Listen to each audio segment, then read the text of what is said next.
This is LifeInvader News. A new party is taking over government, and half the city has been hired as commissioners. Good evening, Los Santos. Tonight's story isn't about competition or conflict. It's about change, and how one election reshaped the way our government will run from this day forward. For years, San Andreas elections have come and gone, one name replacing another, one term fading into the next. But this time, things are different. This wasn't an ordinary election. It was the birth of a new system, one that gives the people a seat at the table and holds leaders accountable like never before. The United Justice Party, or UJP, entered the race under the familiar banner of unity. Led by former Governor and Sheriff Sadie Avetic, the message was clear: for the people, by the people. Their goal was to bring balance and heart back into leadership, to reform the Department of Justice, strengthen the Secret Service, and keep the government running even through turbulent times. But before the people could cast a single vote, the United Justice Party withdrew, choosing to step aside, citing timing challenges, internal restructuring, and a desire for stability within the government transition. And when they did, it left one party standing at the helm. Make San Andreas, or M.S.A, a party built on experience, led by former Governor Richard Soule. Their slogan? The people make San Andreas, not us. Founded in May of 2023, Make San Andreas is rooted in stability, structure, and accountability. Soule's return marks a promise to restore faith in government, to create leadership that lasts longer than one election cycle, and to keep the doors of City Hall open no matter who's in charge. Under M.S.A, 8 promises define the new direction for San Andreas. A strong and stable leadership that will continue beyond a single term, bringing state organizations closer together under experienced, familiar, and trusted faces from across the city. A permanent and reliable United States Secret Service to ensure citizens feel safe in and around government facilities and throughout the state, supporting other state organizations when needed. A prison system that truly works for rehabilitation, offering more yard time, gym access, open hours, and visitation opportunities. A reachable governor and vice governors who will always listen, read, and respond to citizens, directly or through their public relations office. A dependable Department of Justice led by the city's finest, committed to fairness and accountability at every level. A taxation system with a reachable head of IRS and a dedicated team of inspectors ready to assist with payments and reward timely compliance. Permanent job opportunities for citizens, guided by a team of employers focused on helping people find their dream careers. A DOJ-led education system where the state's top legal minds teach both citizens and law enforcement, making the law more accessible and understood by all. It's not a platform built to win, it's a platform built to last. And with endorsements from LifeInvader, LSPD, FIB, EMS, and the National Guard, M.S.A enters office with one of the broadest support bases in state history. This election was never about who could campaign harder. It was about rebuilding how our government works. M.S.A rose not through rivalry, but through readiness, stepping in when San Andreas needed structure most. For the first time, we're seeing a shift from politics as performance to politics as participation. Because under this new system, it's not just the governor who leads, it's the entire party. This new system puts choice and accountability back in the hands of citizens, not titles. Each party begins with an application. They submit a name, slogan, logo, founding date, and ideology, along with at least 20 unique commissioners and nominations for governor, vice governors, attorney general, Secret Service director, and head of the IRS. Once approved by the government's advisors, the party becomes an official contender. The campaign period begins. Parties take their message to the people, sharing their promises and plans for the future of San Andreas. When the campaign closes, the leaders meet for a public debate, a chance to stand side by side and answer directly to the citizens. Election day follows. Citizens cast their votes at the Capitol before polls close at 2100 hours. The government's advisors count every vote. Results are then announced. The winning party is declared and county commissioners are assigned within 24 hours to begin transition. County commissioners conduct internal voting to confirm leadership roles: governor, vice governors, attorney general, Secret Service director, and head of IRS. Before officially taking office, the governor undergoes a short interview with the government's advisors, a confirmation of understanding of the law and state structure. If they pass, they are sworn in immediately. If not, the party votes again until a qualified leader is chosen. A 48-hour handover ensures a smooth shift from the old government to the new, with no disruption in service. When the government term begins, commissioners take charge of state affairs, holding regular meetings to review progress and maintain accountability. After 30 days, the election cycle reopens. New parties may apply to challenge the current government. If a challenger wins, leadership transitions smoothly within 48 hours. If not, the existing administration continues. This is the new political system of San Andreas, structured, transparent, and stable. Leadership is earned, tested, and accountable. In this new San Andreas, real power belongs to those willing to organize, lead, and deliver. And so, the question becomes, who are the people standing behind Richard Soul and the Make San Andreas party? Those who have now been elected to lead during this latest government term. At the top of the ticket, Ollie Anonymous takes office as governor of San Andreas. Working alongside him, Duma Poesdus serves as vice governor, with a third vice governor position still to be announced. Overseeing the legal foundation of the administration is Richard Soul, serving as Attorney General. Managing the state's finances, Paige Morelli steps in as head of the IRS. And ensuring security across government facilities, Mike White serves as chief of the USSS. Together, they form the core leadership of M.S.A, supported by a wide network of county commissioners. Dozens of dedicated officials from across the state working to keep San Andreas running strong. Now, to understand the vision guiding this administration and what citizens can expect moving forward, we turn to the state's new governor, Ollie Anonymous.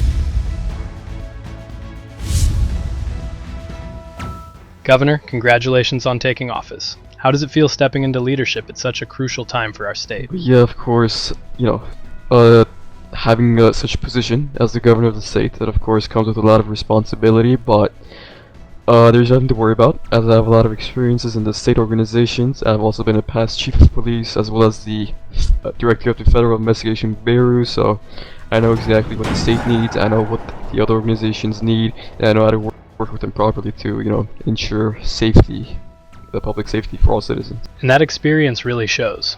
You've worked hand in hand with nearly every major organization in the state. You mentioned communication and teamwork being key to success. What's the first thing you want citizens to know about this new administration, and how it differs from the ones that came before? I think one key thing is definitely my experience and the connections I have with the city, like with the people that I have. Like I have great relations with all of the current state leaders, and I think that is definitely a key thing. And it's gonna definitely help with communication and stuff, and with teamwork, in order to make states better. That ties perfectly into your party's slogan, "The people make San Andreas, not us." You've said before that the state isn't about buildings or laws, it's about people. What does that slogan mean to you now that you're leading the government? Yeah, I mean, the people of San Andreas, well, the whole definition of the slogan, I think it's San Andreas, it's not a place, but rather it's the people, right? It's the people that make the city what it is, and not the location. And without the citizens, without their support, without all their help, Los Santos wouldn't be what it is today. You've spoken about lowering taxes, increasing visibility, and holding more public events. What would you say are your top 3 priorities for this first term? First term is, of course, we will try to lower taxes. We'll start to work on that a little bit. Yeah, we'll be working with other state organizations, of course. And we'll also be making a lot of public appearances. This is something that hasn't really been done in the previous government terms, so definitely for the citizens of Los Santos, expect a lot of these public appearances. There will be a lot more conference meetings, right? And a lot of reports that will be sent out for the citizens to watch. And of course, with these public appearances that I was talking about, citizens will have a chance to come out, have a chat with me, have a debate with me. Sometimes it will happen at the beach market, or we will announce these, definitely, so everyone can look forward to that. That's a refreshing change. Many citizens said they rarely saw the previous administration outside official statements. You've also promised a reachable governor's office and an active public relations team. What will that look like in practice? Yeah, well, of course, we have great people to support us, especially our public relations team. They have the great experience, they know what the citizens want, and they're always here to hear out what the citizens want, of course, right? So they'll be doing a lot of these public interactions, the whole public relations team, right? And they'll be communicating with the public, with the citizens of Los Santos, to see what they want and what they think should be changed. in the state to make the city better. Let's shift gears. The prison system. You mentioned changing how the Department of Corrections operates, saying it was being used as a hangout spot. What exactly changes under your leadership? Right. So one thing is for state organizations, obviously LSPD, SHB, FIB, NG, obviously they all can go to the DOC, but in the past, the DOC has been kind of used as a hangout location rather than actually arresting people. So we're gonna be changing it up a little bit, and the law enforcement officers, they'll only be going to the DOC to arrest only, and not do anything else, in order to decrease any suspicious activity and throw out any possible signs of corruption, of course. And there is definitely going to be a lot of more DOC agents hired for the safety of our prisoners at DOC. And that dovetails with the state's new headquarters rollout, which you said brings major improvements. Yeah, the research and renovation with the LSPD headquarters, it's definitely it's a big change.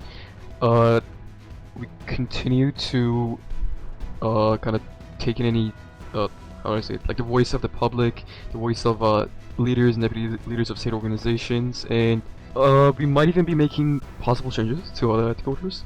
We'll see. But for LSPD, I think it's gonna help them out by how do I say it, like how efficiently they'll be able to execute their duties, and they also have a prison cell system in the background. It's a way larger prison system, so they can definitely have detained personnel in that area. They also have like a great area for mugshots, which that will also be helping them a lot. So there's all these things that are coming with the new headquarters, and there'll be also possible new changes coming in the future. So stay tuned for that. You also talked about improving coordination between departments. What will that look like in real time? Yeah, I think one very crucial step that should be taken into the improvement of states is definitely have great communication, and also setting up weekly meetings with each other. So obviously these meetings happen once every week, as always, but we might, make these meetings last longer. We might have more meetings, just have meetings more often and stuff, because it's definitely very important to make sure we communicate, that we know what the organization needs, which areas that we can help them out, or which areas that they could ask for help. So definitely we're going to be taking advantage of this into improving states. You mentioned communication even in emergencies, like raids or gang incidents, including closer cooperation with the press.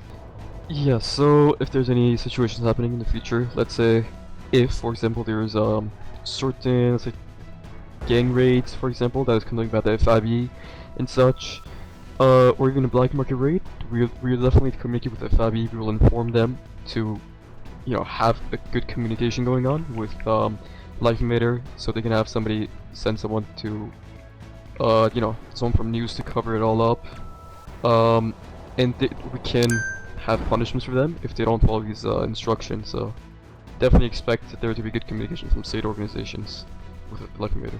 Let's talk about justice and taxation.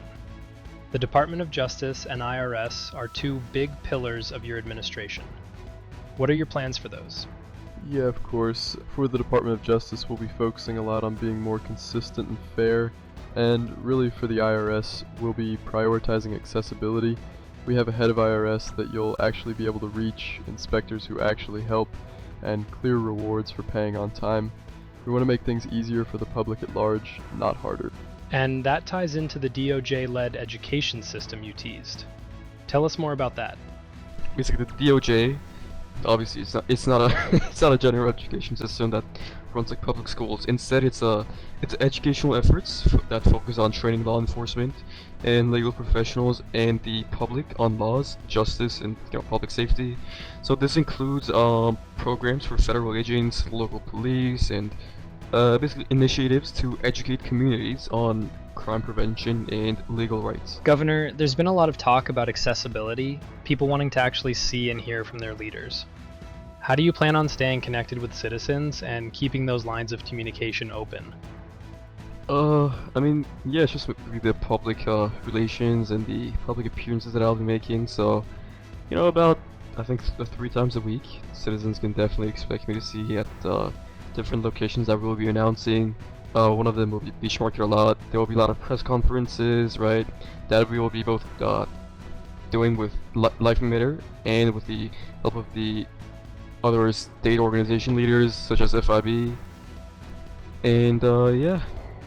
A lot of different groups, from EMS to LifeInvader, even the Aztecas, have voiced support for Make San Andreas. How important is that kind of unity to what you're building here? I mean, it's definitely very important, as many of them, which they ended up joining our term, and some are going to be joining tomorrow.